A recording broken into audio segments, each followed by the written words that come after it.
Hello दोस्तों, कैसे हैं आप सभी। मैं अभिषेक यादव एक बार फिर अपने यूट्यूब चैनल विवेक क्लासेस पे आप सभी का स्वागत करता हूं।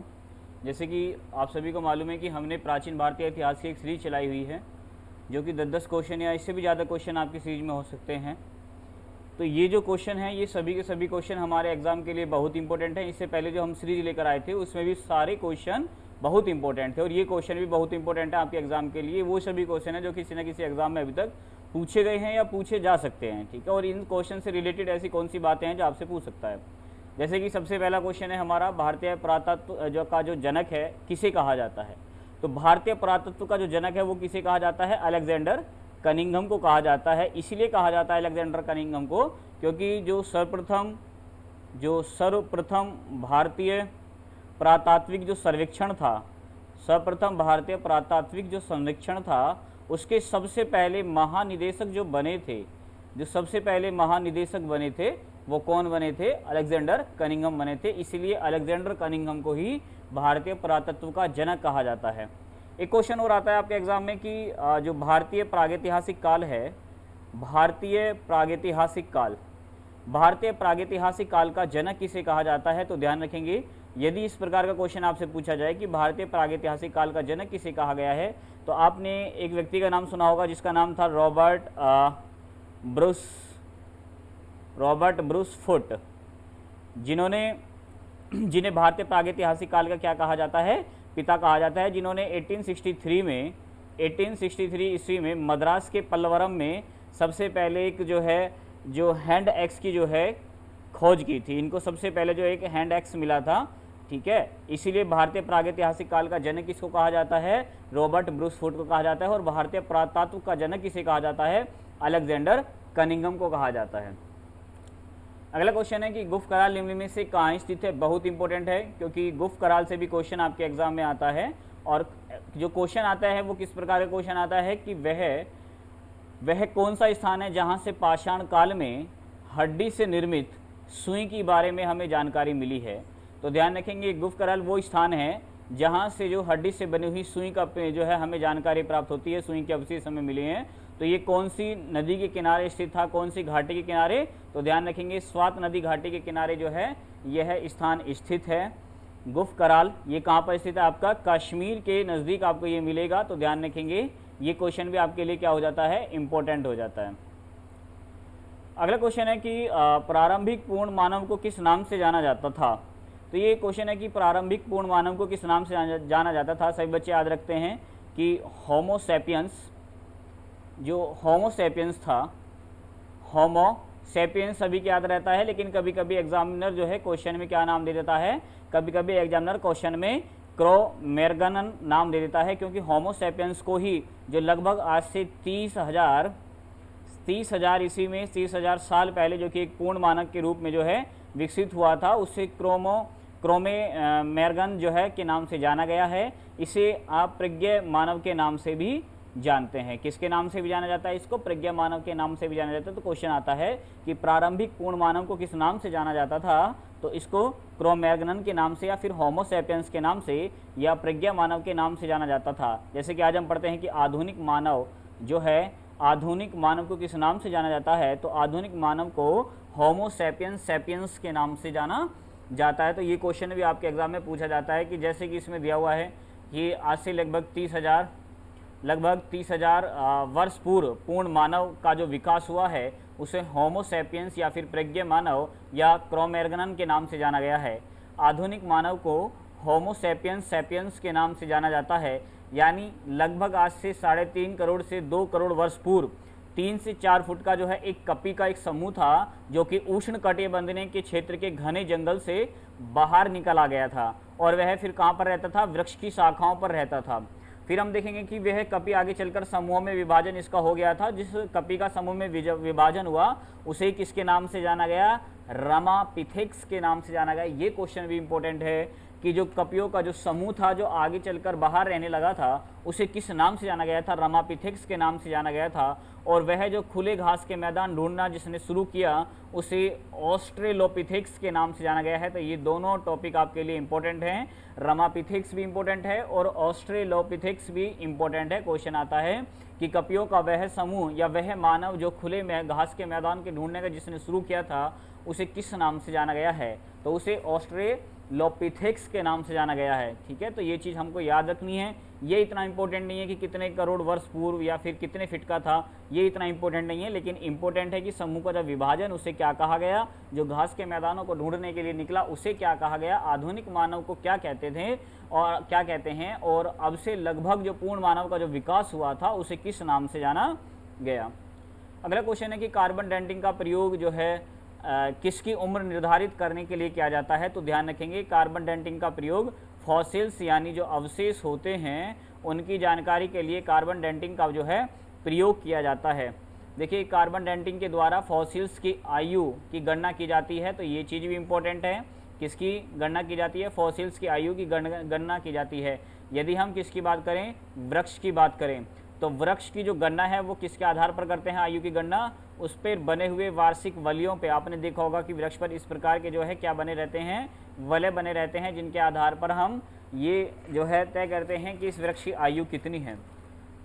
चट्टानों की आयु की गणना करने के लिए हम किसका प्रयोग करते हैं? यूरेनियम लेड विधि से हम चट्टानों की आयु की जो है गणना करते हैं कि यह चट्टान कितने वर्ष पुरानी है। अगला क्वेश्चन है कि भारत में मानव का सर्वप्रथम साक्ष्य कहाँ से मिला है?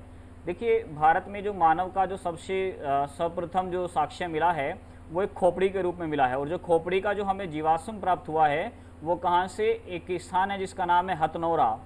तो हथनोरा जो ये स्थान है ये कौन सी नदी घाटी के किनारे है? नर्मदा नदी के घाटी के किनारे है। ये क्वेश्चन बहुत ही इंपॉर्टेंट है, बहुत बार एग्जाम के अंदर पूछा जा चुका है। ठीक है, तो भारत में जो मानव का सर्वप्रथम साक्ष्य जो मिला है वो कहाँ से मिला है? हथनोरा नर्मदा नदी घाटी के किनारे मिला है। देखिए भारत में मानव के सर्वप्रथम साक्ष्य मध्य प्रदेश के नर्मदा तट पर हथनोरा नामक स्थान से, पुरातात्विक स्थान से प्राप्त हुआ है। यहाँ से जिस मानव की खोपड़ी का जीवाश्म मिला है उसे होमो इरेक्टस के नाम से जाना जाता था। तो ध्यान रखेंगे उसे किस वर्ग के अंतर्गत रखा गया है? होमो इरेक्टस के वर्ग के अंतर्गत रखा गया है। तो ये चीज़ भी आपके एग्जाम के लिए क्या हो जाती है? बहुत इंपॉर्टेंट हो जाती है। अगला क्वेश्चन है कि भारत में सर्वप्रथम पूर्व जो है पाषाणकालीन उपकरण रॉबर्ट ब्रूसफुट को जो है कब मिले थे? तो सर्वप्रथम जो ब्रूसफुट को जो पूर्व पाषाणकालीन जो उपकरण मिले थे, जैसे मैंने आपको बताया था कि इनको जो है सबसे पहला जो मिला था वो क्या था? हैंड एक्स था, जिसे आप जो है क्या कह देते एक प्रकार से कुल्हाड़ी के नाम से जानते हैं। ठीक है, तो ये जो सबसे पहला हैंड एक्स जो इनको मिला था वो कब मिला था? 1863 ईस्वी में मिला था। यही कारण है कि रॉबर्ट ब्रूसफुट को किस नाम से जानते हैं? इनको भारतीय प्रागैतिहासिक काल का क्या कहा जाता है? जनक भी कहा जाता है। तो इसीलिए ये इंपॉर्टेंट हो जाता है आपका कि जो है रॉबर्ट ब्रूसफुट कौन थे। ठीक है, याद रखेंगे। ठीक है, रॉबर्ट ब्रूसफुट को भारतीय प्रागैतिहासिक काल का जनक भी कहा जाता है। 1863 ईस्वी में इन्होंने मद्रास के पलवरम में जो है हैंडेक्स की जो है खोज की थी। ये भूगर्भ विज्ञान के क्या थे? इन्हें भूगर्भ वैज्ञानिक के नाम से भी जाना गया है। तो ये स्थान भी आपको याद रखना है कहाँ से जो है इन्होंने हैंडेक्स की जानकारी ली है, तो वो पलवरम नामक स्थान से ली है। और ये पलवरम कहाँ पड़ता है? मद्रास में, जिसे आप आधुनिक रूप में किसके नाम से? चेन्नई के नाम से जानते हैं। ठीक है, तो ये चीज़ भी आपको याद रखनी है। अगला क्वेश्चन है कि एक ही कब्र में 3 मानव कंकाल कहाँ से मिले हैं? ये क्वेश्चन बहुत इंपॉर्टेंट है। यदि आप उत्तर प्रदेश राज्य से रिलेटेड कोई भी एग्जाम देते हैं तो वहाँ ये क्वेश्चन आपके लिए इंपॉर्टेंट हो जाता है, क्योंकि यह क्वेश्चन बहुत बार पूछा जा चुका है। उत्तर प्रदेश राज्य के अंदर एक जिला है जिसका नाम है प्रतापगढ़। ठीक है, क्या नाम है? प्रतापगढ़ डिस्ट्रिक्ट है। तो ये प्रतापगढ़ डिस्ट्रिक्ट में स्थान है जिसका नाम क्या है? दमदमा। तो आप देखेंगे कि इस दमदमा स्थान से 41 यहाँ से हमें क्या मिली हैं? कब्र मिली हैं। तो ये जो 41 कब्र मिली हैं इनमें से जो 35 कब्र हैं हम देख रहे हैं कि यहाँ पर एकल समाधान है, यानी एक कब्र में एक ही व्यक्ति को दफनाने के हमें यहाँ से अवशेष प्राप्त हुए हैं। बाकी जो 5 जो कब्र हैं यहाँ से, और 5 कब्र से हमें दो व्यक्तियों को एक साथ जो है दफनाए जाने के अवशेष यहाँ से प्राप्त हुए हैं। तीसरा, यहाँ से एक कब्र हमें ऐसे भी मिली है जहाँ से 3 व्यक्तियों को एक साथ दफनाए जाने के हमें अवशेष प्राप्त हुए हैं। तो ध्यान रखेंगे उत्तर प्रदेश राज्य के प्रतापगढ़ डिस्ट्रिक्ट में ये दमदमा नामक स्थान से है जहाँ से हमें 3 मानव कंकाल जो है एक साथ दफन हुए मिले हैं। तो ध्यान रखेंगे यहाँ पर जो टोटल कब्र मिली है वो कितनी है, उनकी संख्या कितनी है, 41।